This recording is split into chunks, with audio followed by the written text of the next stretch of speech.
Hello, everyone. Oh, are we broadcasting, Alice? Yes. Okay. Welcome, everyone. As you arrive, if you want to chime in the chat box and let us know your name and which state you're from, maybe where you work, anything interesting you want to tell us. Welcome, everyone. We're going to get started in just a minute.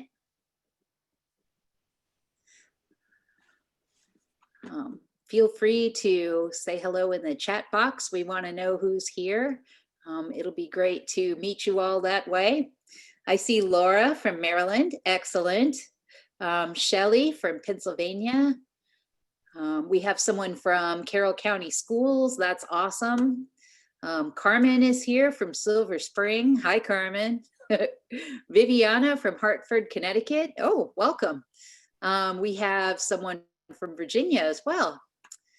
Here we have Kate McKinnon from Pennsylvania, someone from Dorchester County.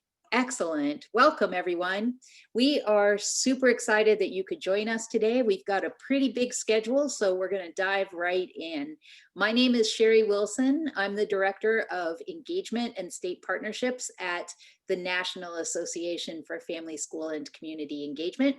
And today we have a fantastic panel for you. The training is going to be led by Sean and Marissa. Sean is the president of Adamak Communications, and Marissa is the principal researcher and strategist at the Frameworks Institute. She did all of the research that this was based on. So we're super excited to have them here. Let's get started. All right. Thanks, Sherry. Good afternoon, everybody. As Sherry mentioned, my name is Sean Adamak. I should start by saying I am an adopted Marylander. I don't live there, but I did for 10 years. Still on a house there, and ran some statewide political races there. So I have stepped foot on every square inch of your state, those of you who are in Maryland. So happy to be here. Today, as Sherry mentioned, we're going to talk about some research that should be relevant to what all of you do to family engagement, the work that all of you are engaged in. First, I want to invite Sherry back to just talk briefly about NAFSCI. Thanks, Sean. At NAFSCI, we like to start everything we do by reminding everyone why we're here. Our mission is super important to us. We really want to advance those high impact policies and practices that improve student achievement for every child. Ultimately, we want to live in a world where family engagement is universally practiced to improve children's learning and especially to advance equity. We are making changes towards systemic process by recognizing and building the capacity of the field. We do a lot of work at the state level. Our state partnerships are really important, and Maryland and Pennsylvania are two of our strongest partnerships. We also have a project that's working to prepare future educators and administrators to really look at what do they need to know before they enter the classroom so that they're prepared to engage all families. And then finally, one of our favorite projects is the Reframing the Conversation around family engagement, which is based on a lot of the research that we did to really think about how do we communicate what we mean when we're thinking about or talking about family engagement. Great, thanks, Sherry. So what you'll get from us today is, this is the first in a series. And so today's session is focused around framing as a concept. Make sure we're all starting from the same place. What is it? How does it work?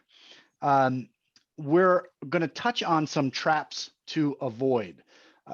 As a communicator, what are some common pitfalls that communicators specifically in the area of family engagement can fall into? Some perhaps instincts that we are privy to when communicating about family engagement, but the research shows us may be less than helpful, less than productive in terms of what we want our audiences to think and feel about family engagement. So we're going to go through some of that. It's all evidence-based. It's all resulting from the research. And so we will walk through that today. And then we will surface some findings from the research that will go much deeper into in the second and third session. But you'll see the findings from the research. We'll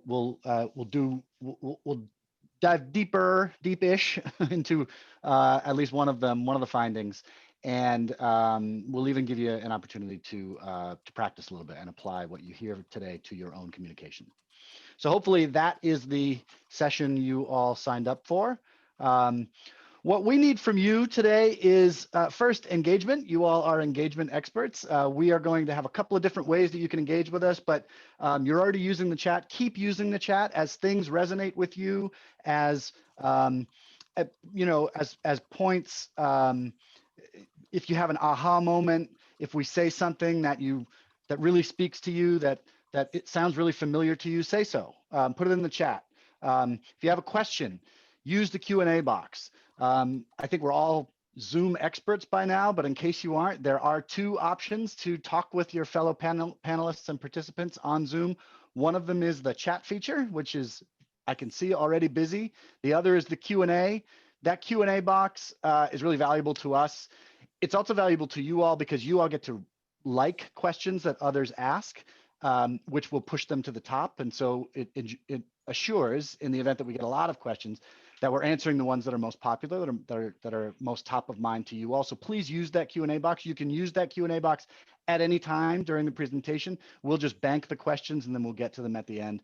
If we happen to answer them live, we can go ahead and dismiss it. We can go ahead and mark that on the Q&A, so don't worry about asking something that we might cover. Please use that. And then examples.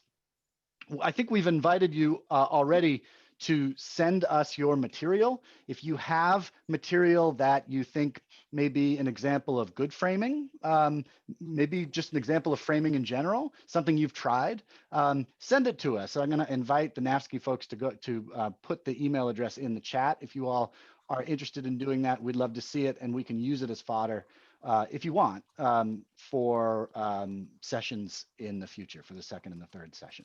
So let's get started. I mentioned that there's going to be a couple of different ways that that we all can engage with each other, and one of the ways is going to be through a Zoom poll. I'm going to ask Alice to go ahead and launch that poll, and all of you go ahead and you should see that coming up on your screen. The question is, what have been your greatest barriers to engaging with the family, with families during the pandemic? I believe this is it check all that apply? Regardless, go ahead and choose the ones that, yes, it's all check all that apply. Choose the ones that apply to you. The biggest barriers to engaging with families during the pandemic. If there's something here that you don't see, that you wish were an option, put it in the chat. We'd love to hear that as well. I'll give you about 10 more seconds to make your choices.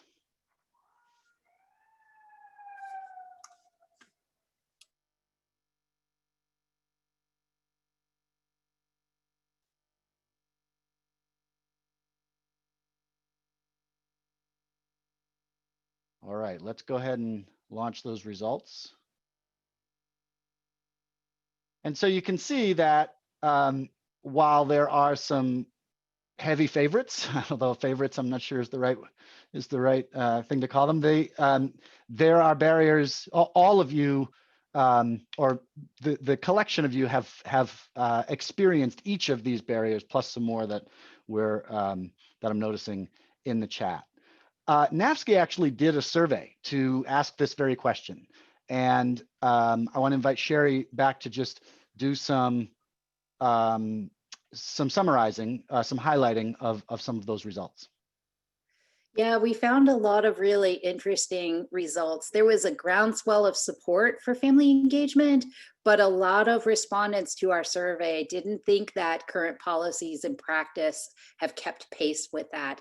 93% of them thought families should be partners in the school reopening planning process, but only 64% felt like the leaders of the school system valued the role that families played in their children's success. Also, they felt like everybody felt like family engagement was recognized more now than ever as a really important thing, but they weren't certain that their role in family engagement would continue to be recognized once this crisis is over. And a really big one for us was the crisis in the inequities in our educational system, including the digital divide and the homework gap. And that's the gap between students who have broadband access and those who do not. The lack of technology and internet access were also noted as two of the greatest barriers to engaging families during the pandemic. And 73% said families having had limited access to technology, and 69% said families had limited access to the internet, and they felt like that was their greatest barrier. Great. So very similar results, frankly, to what we've heard from you all. It is a challenging time to do just about anything and has been for several months now, but it's particularly challenging to connect with people at least in traditional ways. And so what family engagement experts and practitioners have had to do, as you know, is get creative. Families, this also could potentially be a time of opportunity. Families are engaged in their child's education in ways that they weren't a year ago.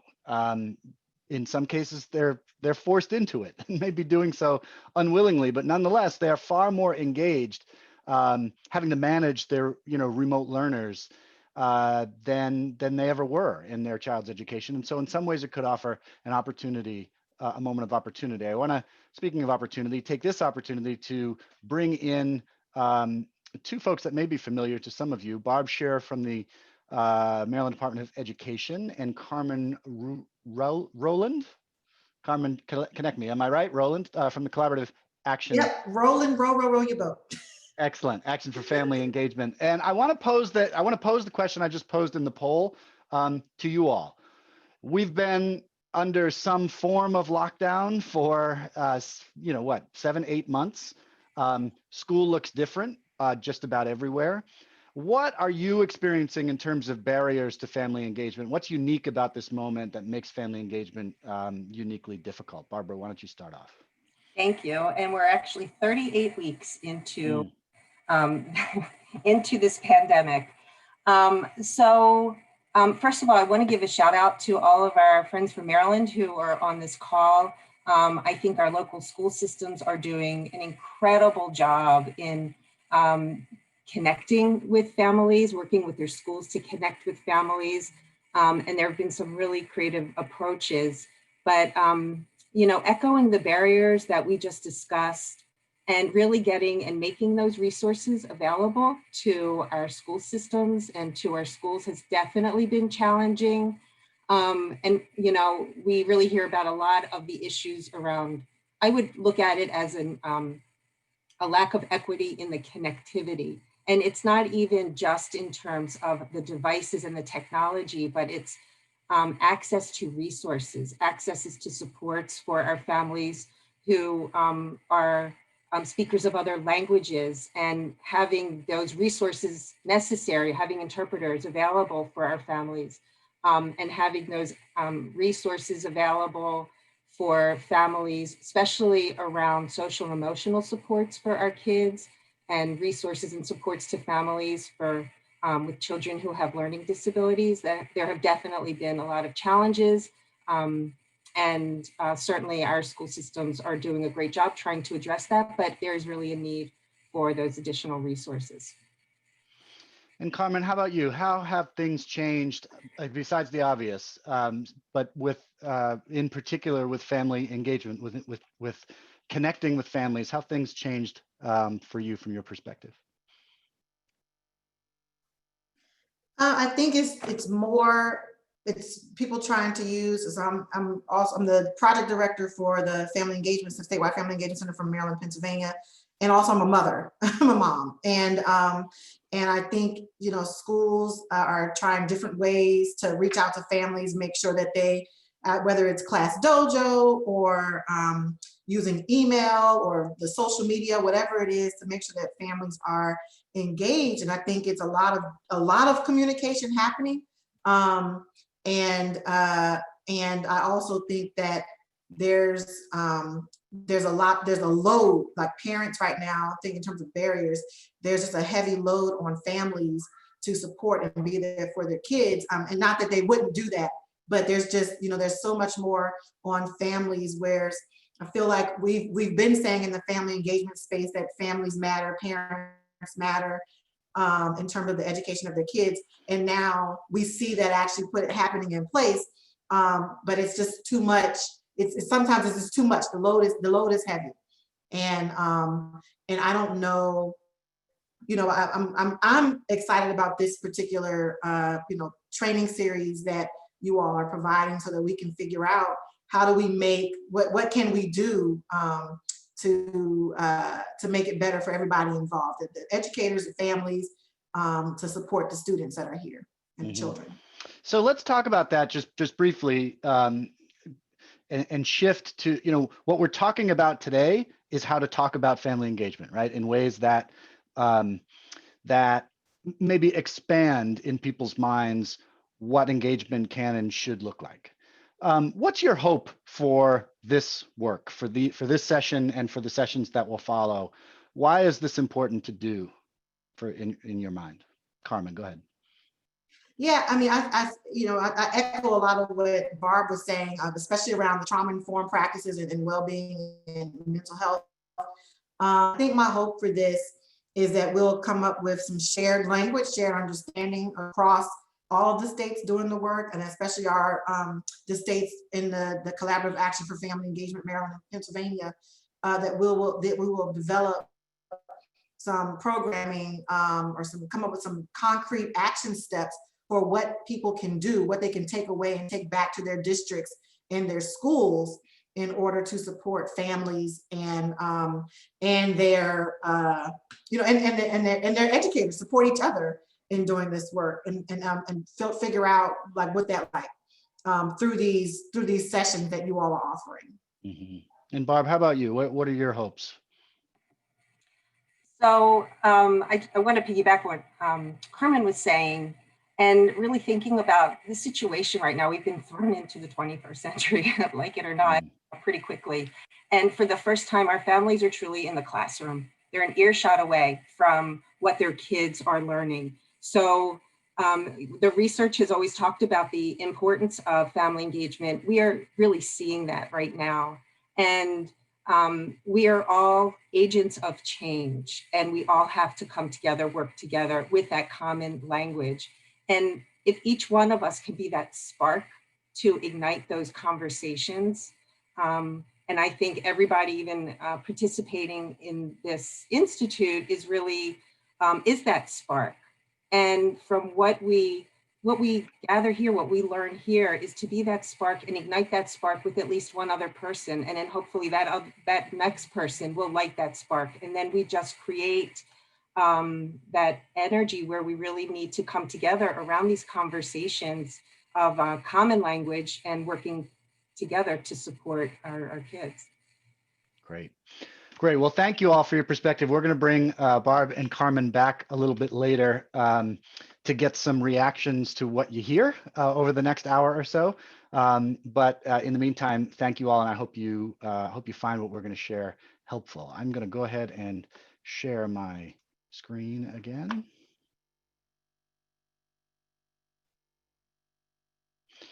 And so, as Barb and Carmen alluded to, the world has turned upside down. It's been upside down for about 38 weeks now. And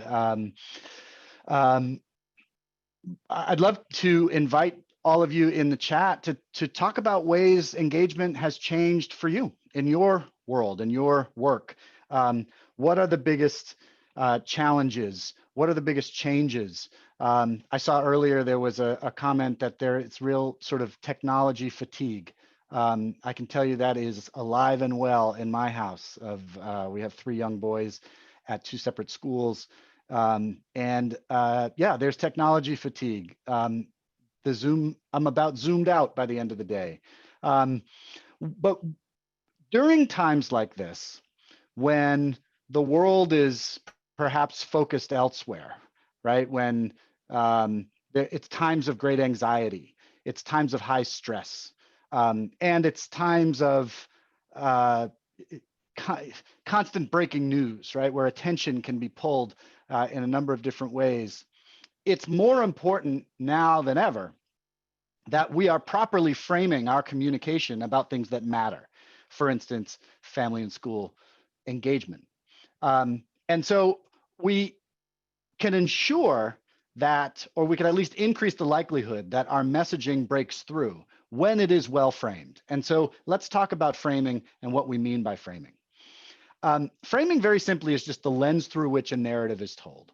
It's sort of the connective tissue of the content. If you think about telling a story or reading an editorial or reading a news article, framing is not necessarily the content itself, but it's the overall filter through which the content is delivered.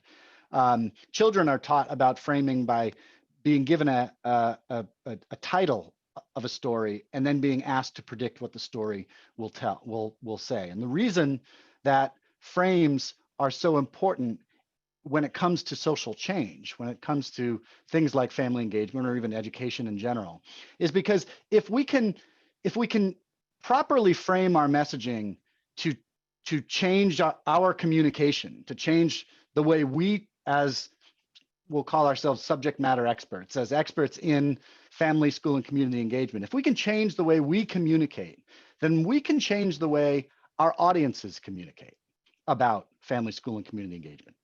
If we can change the way our audiences communicate about family engagement, then we can change the way they talk to each other about family engagement, and that's changing discourse.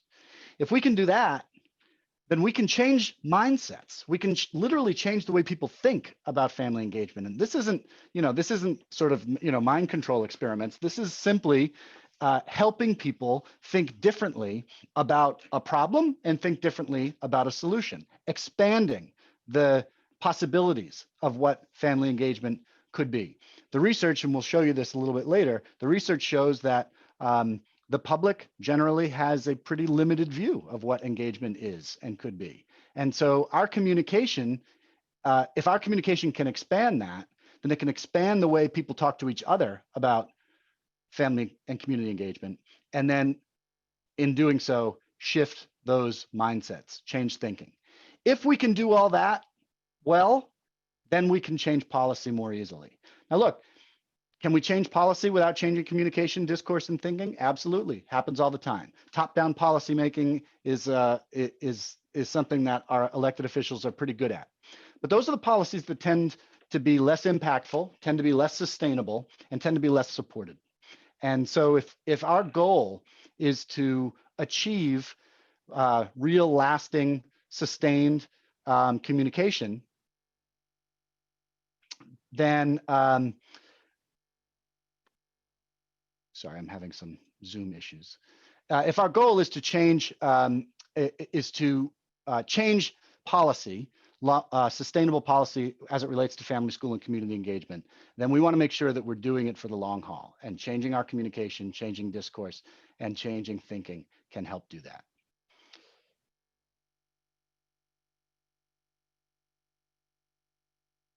So our goal with framing is not to persuade people to agree with us. It's not to take our detractors and turn them into supporters. Our goal with framing is to help our audiences access a more productive way of thinking about family and community engagement. What we will show you shortly is that the values, the ways of thinking, the mindsets actually already exist in our audiences. They just may not apply them to family, school, and community engagement. And so the way we talk about engagement is not meant to change people's minds. It's meant to open a door of possibility, to expand thinking to what I call more productive ways of thinking. And what that means is if we can, in this case, expand what people imagine engagement could be and the outcomes of engagement, particularly related to student achievement, that can help them think more productively about the possibilities of engagement and perhaps their desire to engage. So importantly, framing is not a script. It is meant to be, it is not a, what we're not going to do today or in the sessions that follow is give you a, sort of laminated pocket cards that you can keep in your pocket to talk about engagement and just regurgitate a memorable line or a definition of engagement. It's not meant to be a script. It's not meant to be language that you memorize. It's meant to be internalized, adapted for each audience, adapted for each medium. What you hear today, we hope, and in the sessions that follow, we hope will help shape your communication. So we are all sort of singing from the same general song sheet, but maybe not necessarily in the same tune, at the same, pitch. It is meant to open new doors of consideration, which I mentioned earlier. It's not the silver bullet. It's not, this isn't the foolproof way of convincing everyone what family engagement can and should be. Framing is meant to open doors of possibility so people can think a little bit, as I said before, a little bit differently about the problem and therefore a little bit differently about the solution. Ultimately, what we're trying to do is shift the public narrative, shift the way the public thinks and talks about family, school, and community engagement. Ultimately, shift the way the story people think of and talk about when they talk about engaging in their child's education. And doing that is not quick. What that means is this is not a campaign. This is not a bumper sticker. This is not a one-time thing that if we all just said this word instead of that word, things will be better. It isn't quick. It also isn't once. It needs repetition. What you hear today, in order to be impactful, it really needs to be internalized and embedded into your communication. It isn't alone, which means it needs the support and the adoption of an entire field, which is why we do trainings like this with a number of you on. So we can not just shift one organization or one leader's way of communicating about family engagement, but really shift a field.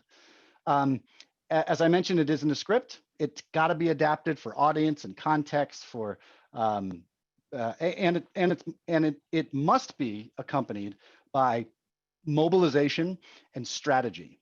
So, I'm a communications guy. I'll be the first to tell you that messaging alone is not enough to get to change people's behavior, to change people's mindsets, to change people's attitudes.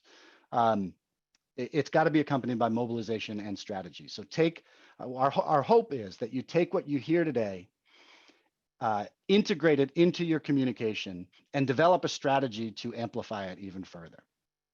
And we'll, in future sessions, we'll share some examples of others that have done that. And then lastly, it isn't blind. What I mean by that is that this isn't just good writers that got together and thought up new ways to talk about engagement. This is research-based. It's evidence-based. In a moment, you're going to hear from the researcher, Marissa. You really need research in order to increase understanding, support, and ultimately demand for new and better family engagement. So this is a sort of know before you go, and then keep knowing over time, right? The research produced some really valuable insight, and the goal is to, frankly, continue researching, right, over time. So we're going to share with you the findings thus far. I want to talk briefly about some common framing traps, and these really can, these traps can be applied across issue areas. This isn't unique necessarily to education or to family engagement, but they are common nonetheless. And so I want to talk a little bit about each of them, some examples of them, and why they are so problematic. The first is crisis framing. So as I said, these are applicable across issue area. And here's some examples, right? This is a popular image when talking about the global climate crisis. There's a crisis in education. There's an arts crisis. We have a US housing crisis. Again, there's of course a climate crisis. There's an opioid epidemic. Anybody who's familiar with this movie, Waiting for Superman, this was the poster, the promotional poster. Talk about crisis framing. Now, are those things crises? Absolutely.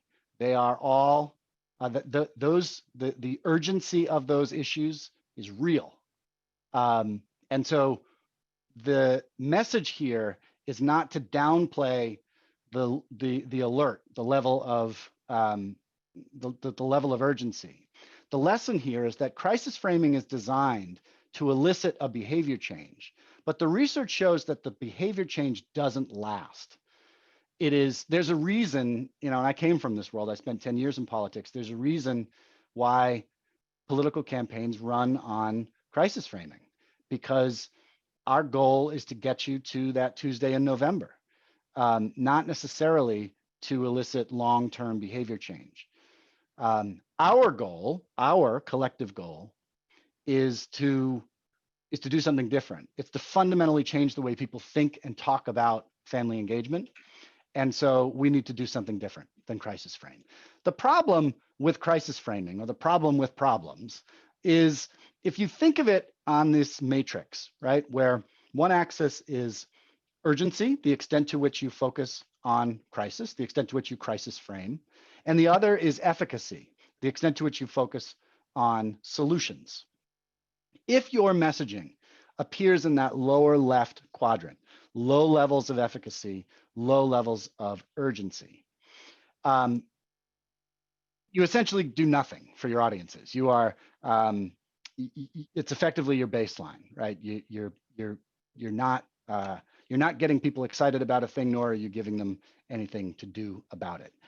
If, however, your communication is in the lower right quadrant, the high levels of efficacy, but low levels of urgency, so you focus in on solutions, but not necessarily the urgency of the matter, then essentially you're creating apathy, right? The response from your audience will be apathy. You're giving them something to do about a problem, but not necessarily convincing them of the nature of the problem. Where I would say the social sector tends to lean more heavily is in our third option in the upper left. So high levels of urgency, right?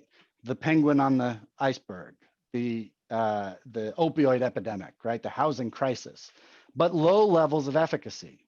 So we ramp up the crisis, but not necessarily focusing on what audiences can do about it. When we do that, the reaction is fatalism. The reaction is, oh my God, too big to too big to do anything about. This is why you see some, say, for example, some education reformers ramp up urgency without necessarily touching on efficacy, because they actually want their audiences to get to fatalism. They want their audiences to say, blow the whole thing up and start over, right? Privatize, all of those things. Those of you who are in family and community engagement are about strengthening the system, building on what works, updating what doesn't. And so this isn't where we want our audiences to be. We want them to continue to engage, not to shut down. And so where our communication needs to be is in this sweet spot in the upper right, high levels of urgency and high levels of efficacy. So the lesson here is not don't crisis frame. The lesson here is balance urgency with efficacy. If you're going to talk about the crisis, then you have to equally talk about the solutions. And that's a huge lesson related to family community engagement, but really related to the social sector across issues. Secondly is deficit framing. This is, I want to talk about deficit framing from the perspective of the brain for a second. So there are two systems in our minds, right? There's the associative system, which it works very fast. It's the system that instantly forms stories or connections between things. It looks for patterns, right? It instantly forms these connections. And honestly, the associative mind does the vast majority of the processing, in human thinking. It does the vast majority of our mental processing. So that's one system. The other system is the conscious mind, which interprets the world and makes decisions on what actions to take or not to take. The conscious mind is fed or fueled by the associative mind. Think of the associative mind as the part of your brain that's constantly trying to find patterns or causal links between things that happen in proximity, and the conscious mind sort of acting accordingly, making decisions based on what it's being fed by the associative mind. What's important to note is that the associative mind is not reacting to rationality or logic or even truth. For example, I wore these sneakers, I won the game, therefore these are my lucky sneakers, right? I ate the leftovers, I feel crummy, that food is spoiled. Or that family is struggling, I'm not. They're different than me. Those differences are why they struggle, right? You see these linkages, these causal links? The associative mind doesn't care about facts or truth. It cares about speed and reflex. And so what does all this mean and why is it important? Well, it's important because as we spin a narrative in the social sector about the underprivileged, about the at-risk, about the poor, the disadvantaged, if we begin to or continue to define our stakeholders by their problems, then the associative mind of our audiences pick up those cues and store them. And whenever we start talking about policies for poor students, for instance, our mind instinctively goes to those other things that our society has come to associate with poor people, right? Unemployment, crime, laziness, personal choices, right? All these really toxic ways of thinking about poverty. So even though you can apply the same thing, by the way, to race, not just social class, right? When we start talking about policies for Black children, our audience's minds immediately go to those other things that our society has come to associate with the Black community in really toxic ways, right? Crime, poverty, unemployment. So even though way more Black kids are doing well than aren't, this is the story that we've come to tell ourselves when we deficit frame or when we define people by their problems. It's not, when you deficit frame your messaging, when you're defining your stakeholders by their problems, it's not just that your communication isn't having the desired effect. It's not just that it's not working. It's that you're actually pulling your audiences in the opposite direction. You're actually drawing your audiences further away from where you want them to be. And that's the big aha moment that we often get when people are exposed to some of this research. That's the sort of palm to forehead moment. Oh my God, I knew my stuff wasn't working. I knew people weren't, responding to our communication. I knew we had to be doing something different. I didn't know we were doing our detractors' work for them. I didn't know we were actually digging ourselves a deeper hole. And that's really the scary part of some of this work. I'll give you some examples. These statistics, well, ask yourself, do these surprise any of you? Black children are more likely to live in single-parent families in high-poverty neighborhoods than white children. Black unemployment is at least twice as high as white unemployment. Black drivers are somewhat more likely to be pulled over than whites, but are far more likely to be searched and arrested, right? These are pretty common frames or ways of talking about racial disparity in our country, all of which are true, by the way. These are all factual. These are, and are important for people to know. Equally important for people to know are things that, you all, and certainly me, was, less knowledgeable about. The share of Black Americans graduating high school is the highest on record. More than 1/3 of Black-owned businesses are headed by women. 85% of Black Americans feel optimistic about their future. So these are the lesson here is that I want to make sure I'm clear. The lesson here is not ignore the plight of the underprivileged, for instance, ignore disparities, racial disparities, disparities in justice. The lesson here is not to ignore them. This is about framing, right? So if we frame our stakeholders by their problems, we define them by their problems, then our audiences will do that too. If, however, we define them by their ambitions, or we define them by their hopes and dreams, or we define them by their achievements, then we can get to the disparities. We can still talk about the stuff that's important for people to know, the injustices and the inequities, and at the same time help our audiences think of those things in different ways. And then lastly, problem framing. So this is of similar, follows a similar trend here. Here's a couple of examples. Problems on the left: end poverty, stops pollution, curb violence, lack of opportunity, right? These may sound like solutions: end poverty, stop pollution, curb violence, but ultimately we are framing the solutions by the problems.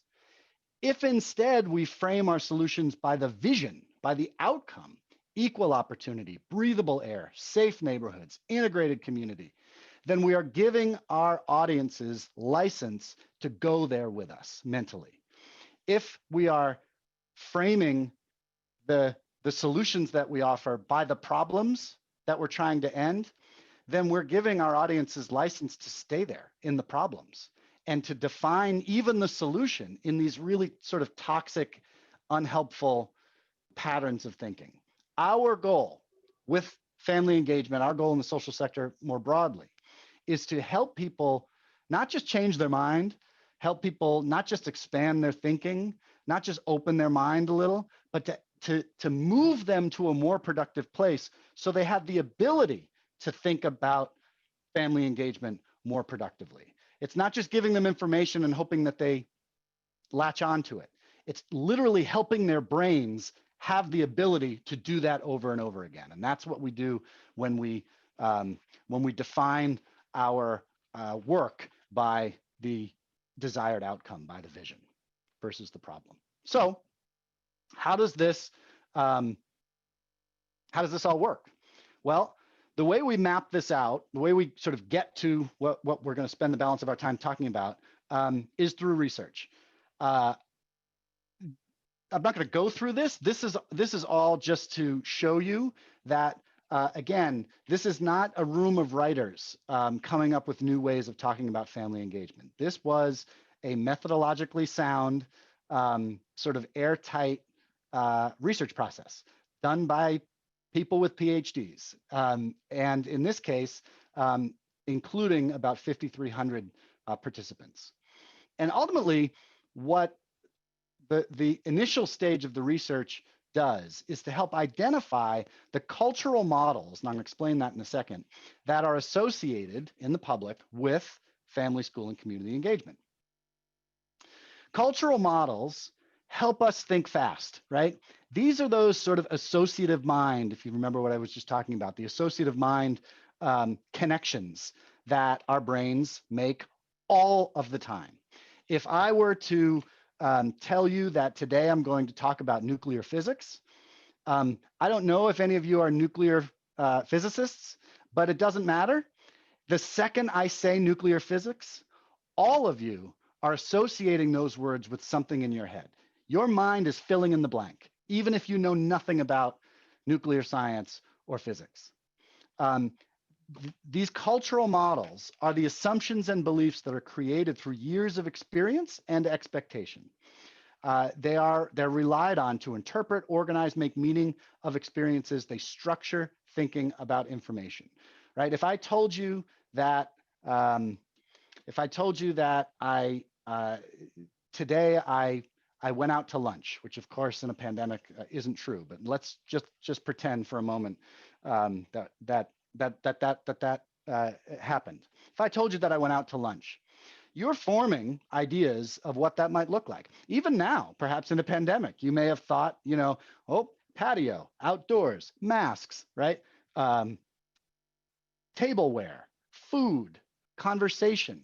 What you're not imagining is, a circus or, a fire, right? You're not imagining things that just don't connect to the idea of a meal. It's sort of a primitive way of thinking about cultural models. They help us think fast. The key characteristics of cultural models are that they are widely shared, right? They're not universal, but often we get folks, participants in these workshops go, well, not everybody thinks that way. Yes, we get that. They're not universal, but they are culturally shared. They're widely shared, and this research helped identify what those things are as it relates to family, school, and community engagement. They are taken for granted. They're largely automatic. Most of the time, we don't sort of consciously note that they exist or that we are privy to them, that we are, even those of us who study these things, cultural models, we fall prey to them also.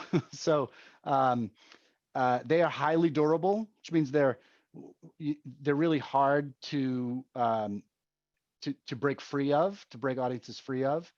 There are almost always more than one cultural model, and often they are in conflict with each other, right? I can believe in rugged individualism. I can believe that, we pull ourselves up by our bootstraps, that, we get what we deserve. Life is about individual choices, right? I can believe all of those things. I can also believe at the same time in the power of a strong network, and that we get by with help from our friends, right? Those are conflicting values, frankly. Those are conflicting ideas, concepts, mindsets, assumptions, and yet they can exist in my mind at the same time. They can even exist in my mind about the same issue. One will drive my dominant thinking, and the other one won't. And so the goal of this research is to find some of those conflicts, to map, right, the cultural terrain as it relates to these cultural models when it comes to family, school, and community engagement. The models that are activated by associated information. Again, your mind is finding those causal links. These cultural models underlie the public narrative. When we say public narrative, all we're talking about is the stories people tell themselves, importantly, and each other about any given thing, in this case, family engagement. And so here's some of the things some of the models that are at play when it comes to family, school, and community engagement. I'm going to go through some of these more closely in a second and give you some examples. But you can see that this idea of compartmentalized learning, for instance. This is the idea that, we do social studies, and then we do math, and then we do English, then we do emotions, then we do social emotional learning. When of course, all of those can happen all together in our minds. I'm jumping around. The crisis management. This is the idea that family engagement is for when my kid is in trouble, right? Or when there's some crisis to be managed. That's the role of engagement, right? Let me go more deeply into a couple of these. First is the tangible triad. I'm going to play a video. Let me know in the chat if there's a problem with it. Would you say are some of the most important things like that influence how kids learn? Depends on the teacher. The teacher. Teachers can talk to parents. Everything, a lot, really depends on what the parents are doing and not doing. Their parents or other important people in their lives. Mostly it starts from the parents. Typically it's going to be the parents and then teachers at school. The parents and the teachers and the children. So I invite you in the chat very quickly. You just heard, what was that? 20 seconds, maybe 20, 30 seconds of, these are man on the street interviews. These are just, people found in public, offered a small gift card talk to somebody on camera for a couple of minutes. These are not experts. And they were asked to talk about the education system. What did you hear? Put it in the chat. How did people describe?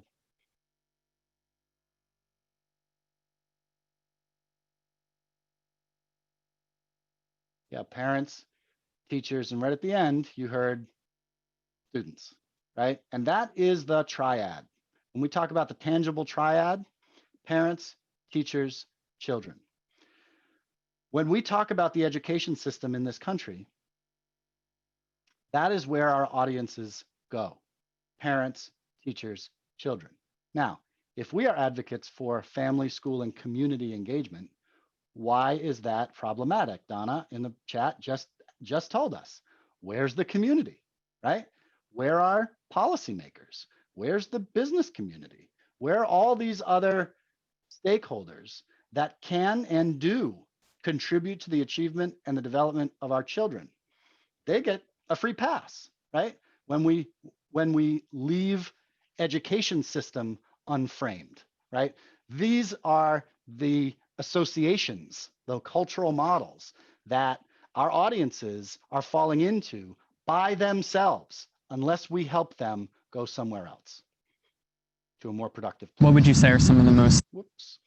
So teachers, parents, students. Here's another one. Caring is everything. Loving teachers, Have love in their heart.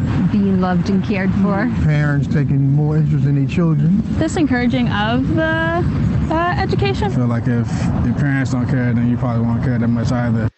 So caring, as it relates to education and engagement, is it prevents, this type of thinking prevents the public from understanding the full scope of engagement and how it can be cultivated. Because parents that engage care and parents that don't engage don't. And the onus of that problem, therefore, is put on the parents themselves. And if our goal is to get people to think more expansively about family, school, and community engagement, then that's particularly problematic because of course we know that there are lots of reasons parents perhaps don't engage, families don't engage. Perhaps they're not able to. Perhaps they're not given the vehicles to engage. Perhaps they don't feel safe to engage, or they don't feel able or welcomed to engage. So when talked about more expansively, when talked about a system of engagement, then it puts the onus of the problem of lack of engagement on much more broadly. Let's keep moving. The tangible. So again, that one can be characterized by that, love in their hearts, right? People who engage are the people who care. And by the way, it's also how Americans, and this is research-based as well, describe good teachers. Not professionals, not credentialed, not certified, not experienced, not talented, but caring. Good teacher is one who cares. A bad teacher is one who doesn't care. And that's particularly problematic as well when we think about education reform. Okay, traditional engagement. Think of like parent-teacher conferences. PTA, Parent-Teacher Association. Parent-teacher conference. So this one's easy, right? These are traps thinking about engagement in very narrow and shallow ways. And again, if our goal is for people to think more expansively, not just about what engagement could be or could look like, but also what engagement could do and result in.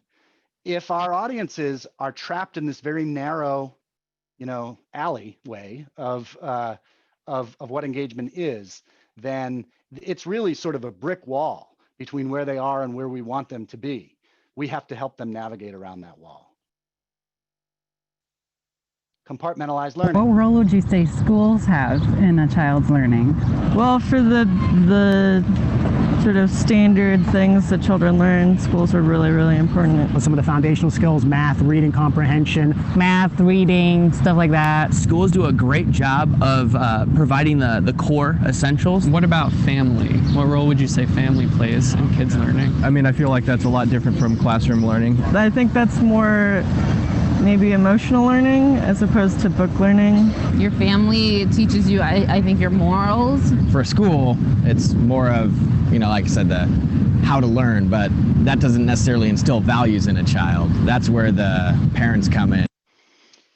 So this compartmentalized learning is, it prevents thinking about how learning overlaps, right, across settings, and particularly between home and school. And it prevents thinking about the role of engagement in the development of critical skills. That, it's not just, you do your reading, writing, and arithmetic at school, you become whole children, whole people at home. Those two things are, it's sort of a network of development. And we can talk about engagement in that way. Culture of poverty. I don't know, it's so hard because some families just don't get involved with learning. I feel like that all depends on what community that you live in, because some communities are bad, some are good. And the suburban families have a tendency to be more involved in the school process than in the city. So, right, some communities are good, some are bad. What do you think they're talking about? Right? I mean, this could not possibly be more racialized if we tried, right? This is, the assumption, the unsaid assumption here is that communities get what they deserve. And that is a toxic barrier when we're talking about family, school, and community engagement for the betterment of all. And lastly, what about schools and communities working together? How would you say they engage each other? I feel like I don't have a lot of knowledge about that. Yeah, I'm sorry, I'm really not sure on that one. I wouldn't tell you where to begin on that one. I don't know. I've never really thought of them about working together. I've always thought about them separately. Nothing really comes to mind for that. I don't think community plays any role. Yeah. I don't think the two would work together at all, right? This idea that community and school are on two parallel tracks that do not meet. And again, if our goal as advocates is to expand people's thinking of family, school, and community engagement, and they think of the two, community and school, as inherently separate, then that's particularly problematic for our purposes. So as you look at these, and I saw in the chat some, the equivalent of some nodding heads, right? As you look at these, I'm interested in what resonates with you. I'm going to ask Alice to go ahead and launch the poll, and I'm going to leave these on screen so you're reminded of them. But what I'd like you to do is select the top 3 that most resonate with you, the ones that you saw, you heard, and went, right? I hear that all the time. Choose the top 3 that most resonate with you, and we'll see where the group lands.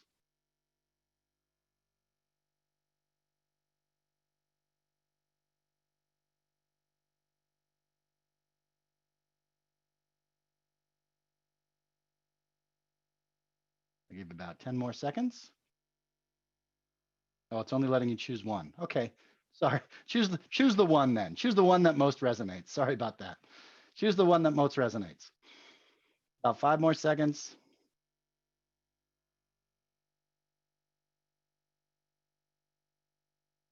Okay. All right, go ahead and close the poll, Alice. Let's see the results. And culture of poverty. Yeah, isn't that a shame? It doesn't surprise me though, that most resonates, although you can see some results across all of them. So this shows you what we're up against, right? And we're going to spend the balance of our time talking about how to get out of it, how to help people navigate around these particular barriers. I'm going to hand it off now to Marissa, who's going to walk you through some of the research. Hi, everyone. My name is Marissa Gerstein-Pinot, and I am a principal researcher and strategist at the Frameworks Institute. So we are the organization that did all of the research behind this framing strategy, and I was actually the lead research for this project. and learned a lot about family, school, and community engagement. And I'm really excited to share these frames with you today. Well, I'm going to share framing in general with you and sort of what sort of things did we recommend, and then share one of the frames that I think is really important to this strategy towards the end. And then we're going to get into the rest of them with lots of practice in sessions 2 and 3. So come back after this session to learn a lot more.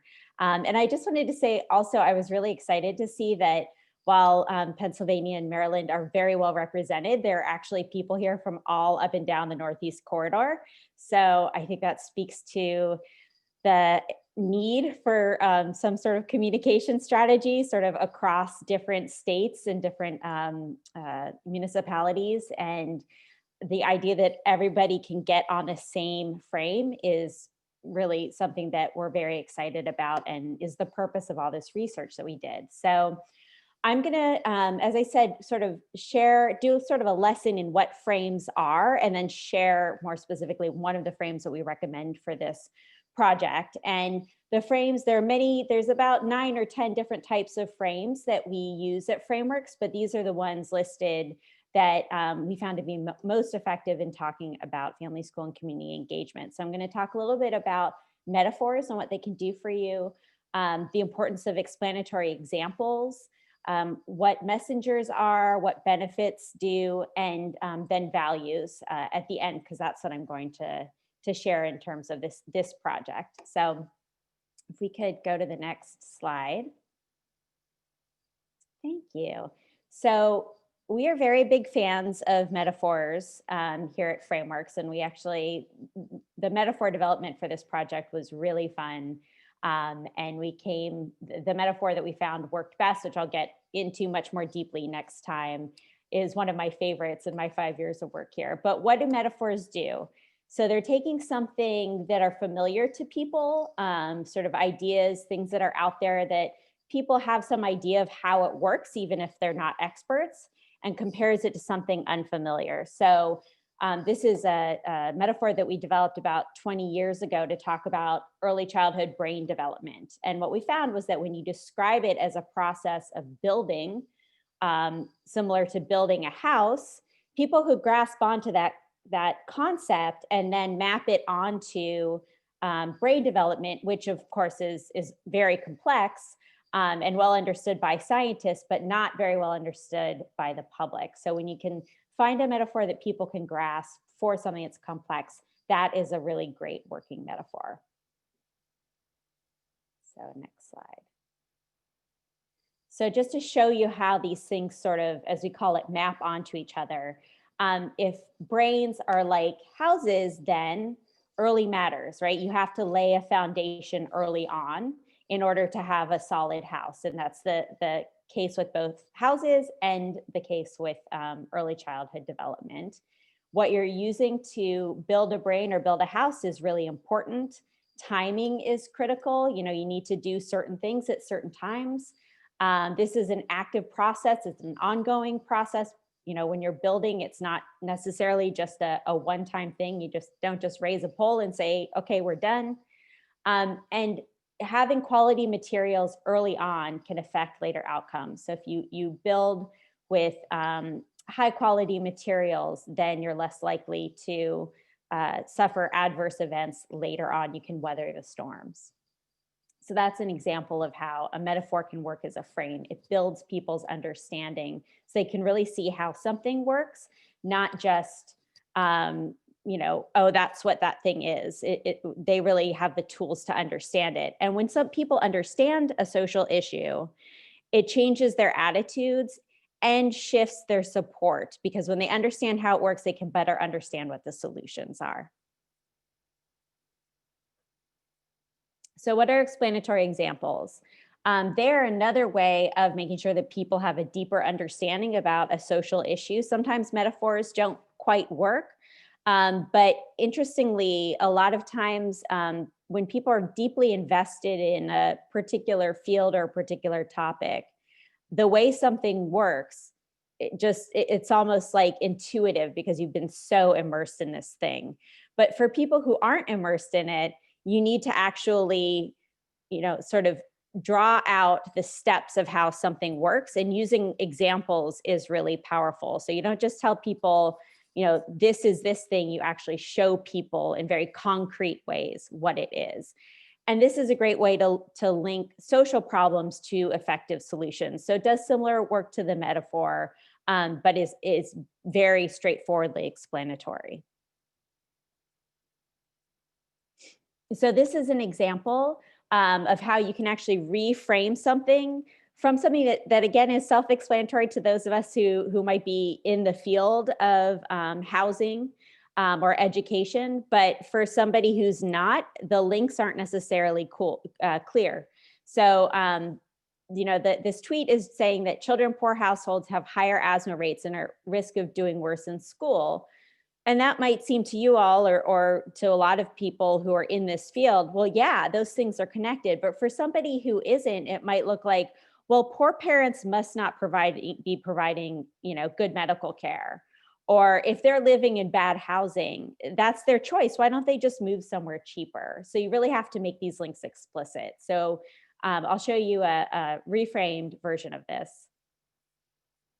So this lays it out in a series of steps that makes it much clearer. Housing conditions increases asthma, which leads to more sick days, which leads to lower grades. So there's even more links that you could connect to this if you wanted to, in something that's longer than a tweet.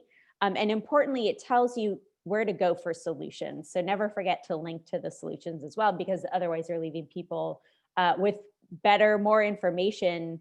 But if they don't know what the solution is, they tend to sort of fall back on their previous ways of thinking or just become fatalistic. And then the other two frames that are part of this strategy that I'm just going to talk a little bit about what they are. The first is messengers. So we know from a lot of projects and work that we've done that finding reliable, trustworthy messengers to deliver your message can actually be really powerful because people have ideas about who they really think is credible in about a particular topic. And sometimes you might be using a messenger that doesn't have as much credibility as you thought they did. And then benefits messages. So this again seems kind of straightforward, but oftentimes we're not thinking expansively enough about who benefits from change in a particular social issue. So making sure that you're thinking of all of the options and then testing that is really important, and not necessarily, it's a lot of times, surprisingly, it's not the sort of narrow group that you assume people will care about in terms of benefits.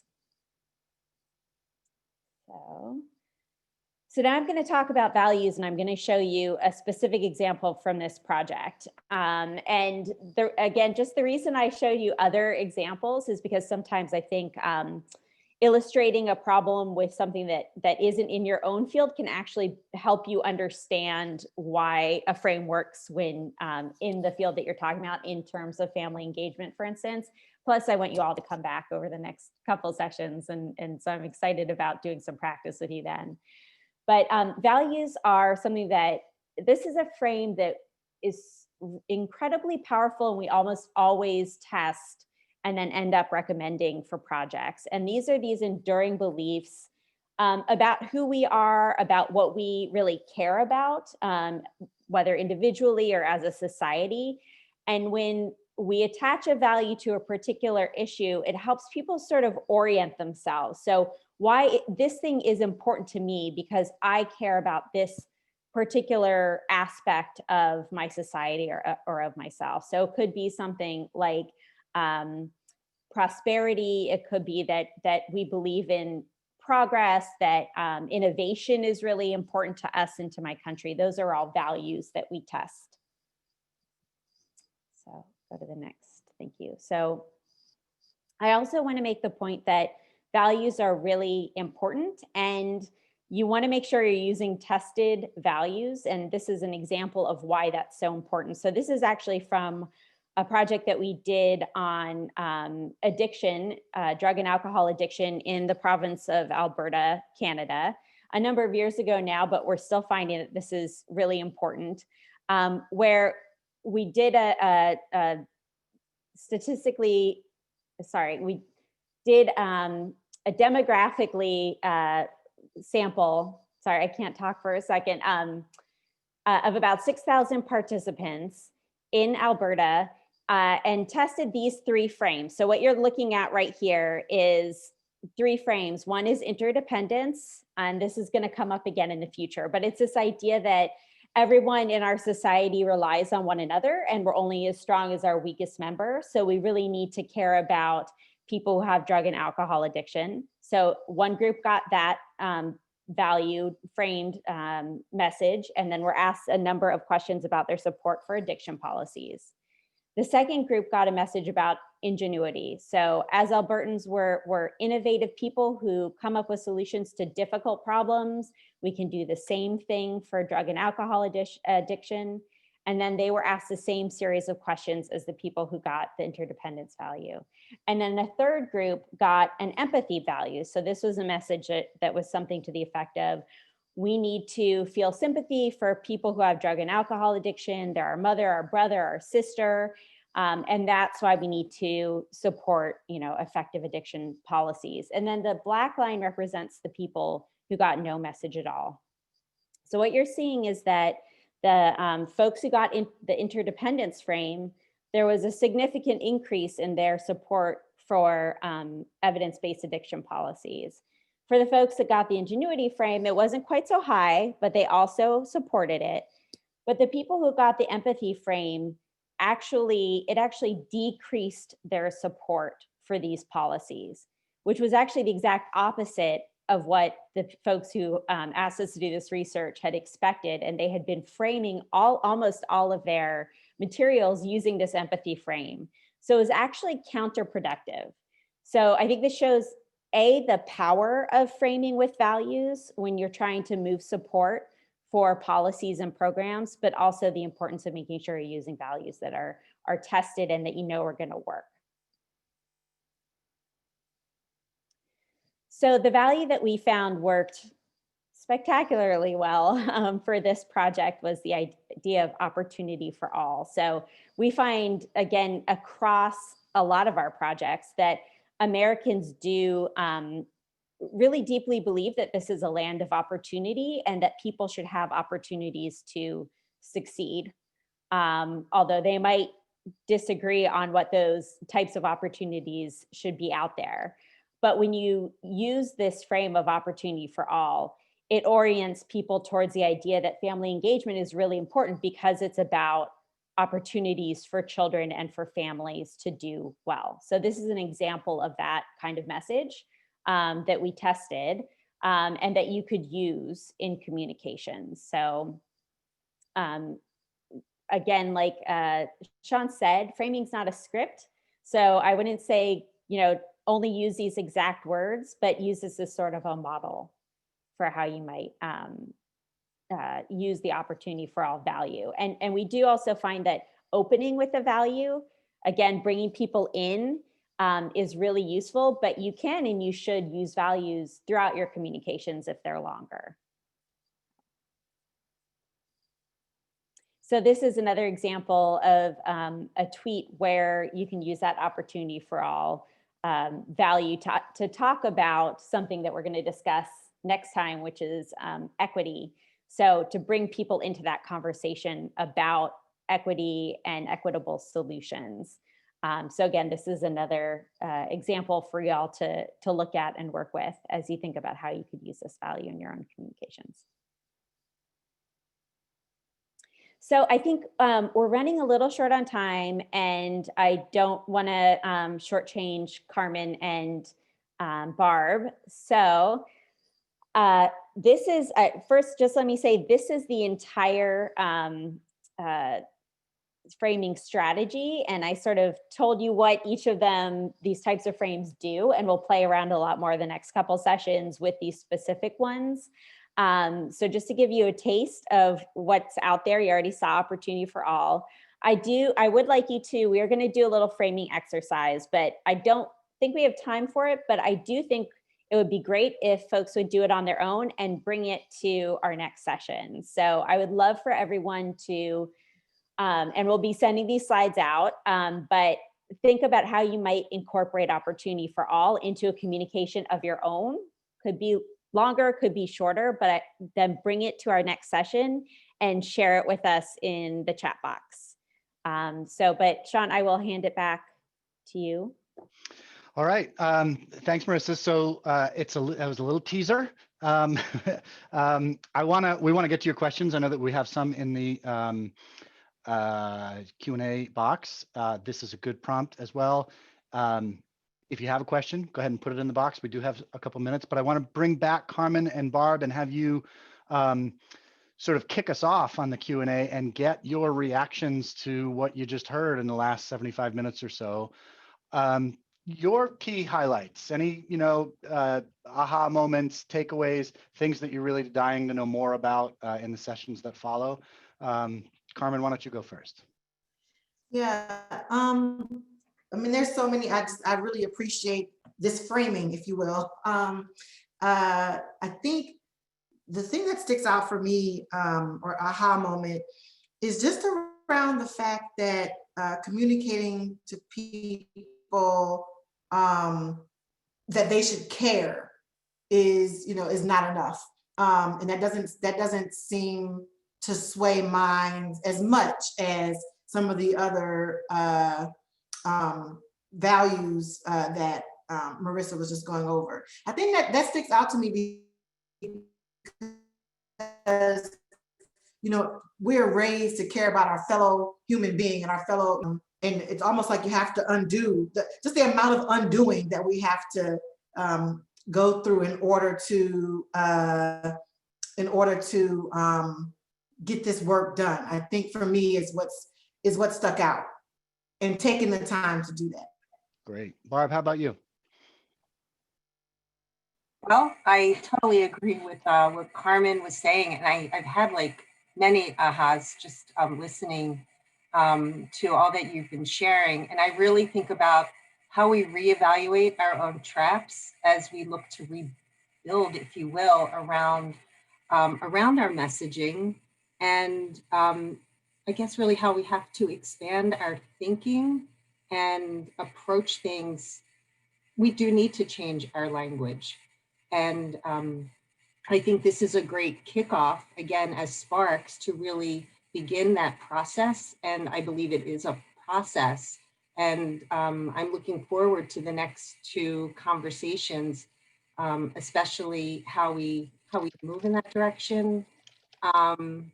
And as we create those opportunities for all, that really just kind of resonated with me. But yeah, really think about how we reevaluate our own traps and change our language. Great.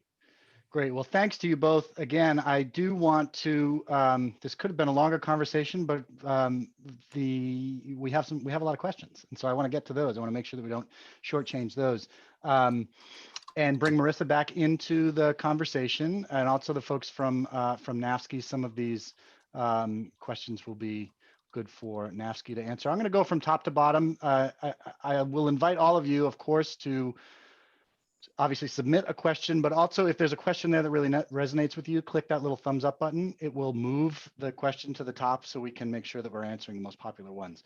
I'll start first. What kinds of questions can we ask families when we engage with them, for example, at drop-off or a pickup, to help understand where the family comfort level is with family education engagement, as well as their educational learning expectations for their child? Does someone at NAFSCI want to take this first? Yeah, sure. I will give it a shot. I think Carmen might also be able to contribute to this one. But I think that the most important thing is to start with asking families, what are your goals for your child? I mean, that's a simple conversation that a lot of people don't have with families. So starting there is a great place. And then also asking families, what do you see your child struggling with, and what do you need help with to help them at home?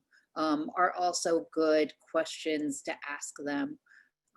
It's important to also to ask families, what are your expectations for us this year in terms of how we're working with your child, and how can we help you? Carmen, do you know of any others? I mean, those were all great. I was actually going to start with the, what help do you need? I mean, do you have everything you need? What can I do? What help do you need? I mean, I think that goes a long ways in building relationships and trust. And I think someone said in the comments that, you know, that's where this starts, is people feeling like they can trust each other. Great. All right. Thank you. Let's keep going. Another question. Can we brainstorm more positive, forward-thinking ways of referring to communities we hope to engage? Many of us would commit to using better language if we had it available. Together, I bet we can create that. I think this is a great point. What I would say is, Tracy, I would invite you to do some of that brainstorming in your own, among your colleagues. That can be a really valuable experience to encourage adoption of the new language, right? And you're right, those kinds of brainstorms are always better when done with groups. I always use the example, this is a reference that all you Marylanders will understand. I had the great privilege of working with the former Senator Barbara Mikulski, and she used to reprimand us whenever we referred to voters or constituents. She called them moms and dads. Just using that sort of more relatable language, underprivileged, or, those of us that weren't born into wealth, right? Those of us, you notice the nuance there? There are subtle ways of just changing the way we talk about communities that can make them certainly less offensive, less deficit framed, but also more relatable and more us than they. And that's really the goal, is to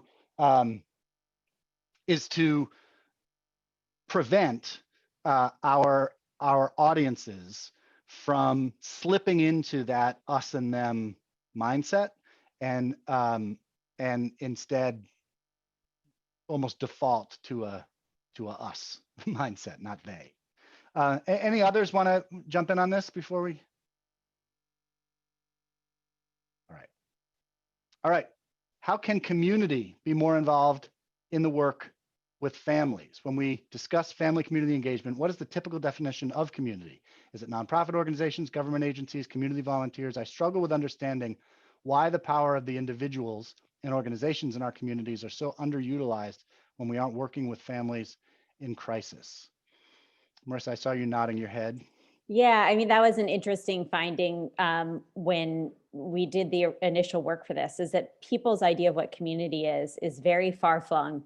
Sometimes people say their families are their communities. Sometimes they say their neighborhood is their community. Sometimes the world is their community.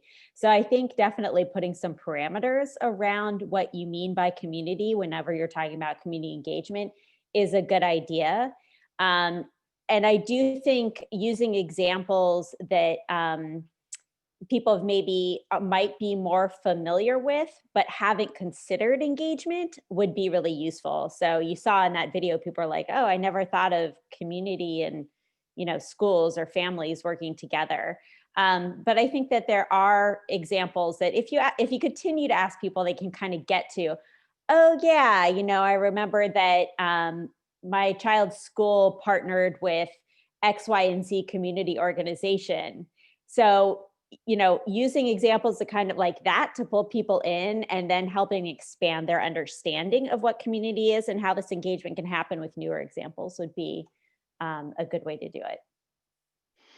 Yeah, it's a really good example of, I appreciate the question. What do we mean by community? When it comes to framing, it almost doesn't matter. It's what our audience thinks when they think of community. And so bridging that gap is really the goal here. If you're unsure of what you mean as a messenger about community, and equally unsure about what your audiences think when it comes to community, then you better be sure to be defining it, right, explicitly when you say it, to make sure that they're not falling back into those cultural models, falling back into those assumptions. When we tell an incomplete story, our audiences fill in the gaps on their own.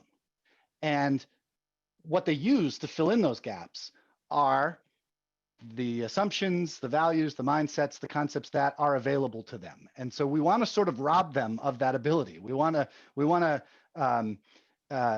fill in as many of those gaps with our initial communication. So we're helping our audiences avoid kind of defaulting back into those toxic mindsets. All right, question for next session on equity. How do we begin the conversation respectfully and inclusively when it comes to equity when not everyone agrees that equity is a goal? I know, Marissa, you're going to dive deeper into equity in the next session, but do you want to just touch on this one? Yeah, I mean, I think there's several things kind of going on here. So, I mean, one of them is what is equity, which kind of goes back to the community conversation, right? So people don't, when you say equity, don't necessarily know what you mean. So a lot of what we're going to talk about is just defining what it is and then showing really clear examples. And I think a lot of times when you do that, you can push past people's sort of initial barrier to something that they think might be a zero-sum game. Well, if we give this group, the access to these things because they need more, you're taking away from us. But when you give people really clear examples of what it looks like, a lot of times that can sort of allay some of those fears. And we saw that it raises people's support for equitable policies. We saw that really clearly in our research. So it is a tough one, and something that I thought of when I first saw that question too was that framing is not, and Sean talked about this, it's not a one-time thing. Some people, the light bulb goes off and you've sort of changed the way they've thought about something immediately, but that is very rare. Generally, you need to be framing over and over and over again. You do need to think about who your audiences are, but it works best in high doses. So the more you do it and the more the field is doing the same thing, the sort of more impact it will have more quickly. Yeah, it can be easy to, this is a common question, right? Well, not everybody agrees that equity is the goal. And I think it's important to sort of dissect that a little bit, that the people who we think do not see equity as a goal, largely the reason is because they see equity as a zero-sum game, that if there's some population that's going to get more, it means my population has to give something up. And so again, your job is to rob them of that license to sit in that mindset, right? I often use an example from the Stanford Social Innovation Review, which talked about racial injustice by first talking about justice when it comes to people with disabilities. They talked about curb cuts, those dips in the sidewalk that were a result of the Americans with Disability Act. And the article told the story of what happened with curb cuts, that when they were universally implemented, it turned out it wasn't just people in wheelchairs that benefited from them. Moms pushing strollers, delivery people, with service carts, all of it turned out that an innovation that was universally applied in order to increase access for one group actually helped everyone. Enter racial justice, right? And it's a way of, again, using that example to rob people of the ability of immediately jumping to zero-sum thinking. And so if you know that that's the barrier up front, then break through that barrier first. Get people to difficult conversations about racial equity versus starting with difficult conversations about racial equity, right? We're leading them to it. And that's part of the goal. And Marissa's going to talk a lot more about equity in the next sessions. All right, we have maybe one more. It's one thing to acknowledge what family engagement can and should look like, but it's quite a different thing to feel comfortable with all the options and willing to let parents take the lead. How do we learn to feel comfortable letting it evolve without being in the driver's seat? Sherry? Oh yeah, sure. This is a really tough one because this is about shared power, right? And it comes back to what you said earlier, Sean, about being afraid of that zero-sum game. Like if I give up some of my power for you so you can have some power, then I'm losing something. We really have to recognize that we shouldn't all think of ourselves as being the only person who is responsible for a child's success, and that when we work together, we have a better opportunity. We all have strengths and resources we can draw on. And so recognizing that families have strengths and resources that you might be missing is a really important part of that. You have to be willing to share some of the power that you have and let families have a seat at the table in making decisions about what's happening with their children in the school. Great. I want to be respectful of everybody's time. We are at time. I want to, I apologize that we didn't get to all the questions. Hopefully this was informative for all of you. I want to thank you for your questions and for engaging. And before you go, look at the chat. Alice has just shared a link for a quick survey. Please take that. It does help us develop future sessions. Thank you, thank you, thank you. And until next time.